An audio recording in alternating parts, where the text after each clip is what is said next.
The warrior without a war can lose his soul. And that wolf inside you will devour you if you don't understand how to train him and how to harness him and how to put him to use and find a new fight. When I was a child and my innocence was being violently ripped from me as a boy, I never questioned God. I never doubted God. I never asked God, why is this happening? How can you let this happen? Well, I'm going to be honest, man. I was in a dark place, and it was just this rabbit holes of depression and guilt and blaming myself, and I was too scared to talk to anybody about it. It wasn't until I cried out, really cried out for God and started praying, that it changed. The reason why we don't speak up against the church, the same reason why we don't speak up when the women are going sideways, it's because we're not as advertised. We call ourselves a thing. We don't know the word. We don't read the word. We don't study the word. We don't pray. We ask for superficial things. We're playing softball in the kiddie pool. Meanwhile, real things are happening. And so we don't speak because we know we're full of shit. And everyone else does. And you can't tell her to turn off the TV. And guess what? Your kids are looking at you being full of shit. Especially sons. Sons are looking at their dads like,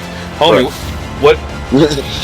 Really? This is what we're doing? Really? This is what we're doing? All right. We grew up as war fighters in one form or fashion, and now we're learning to be the real war Sons fighters. of God. The real war fighters, the real war, right? But you can't shuck off the trials and tribulations that God actually allowed you to go through. My manhood was based in the teams. I can't shake that off as nothing, but we just can't look back on that in worship. The one side, there's an ideal in Christianity that we direct ourselves towards, which is a righteous standard for the whole society from the top to the bottom, and the other, the lived reality of walking with Jesus in a broken world.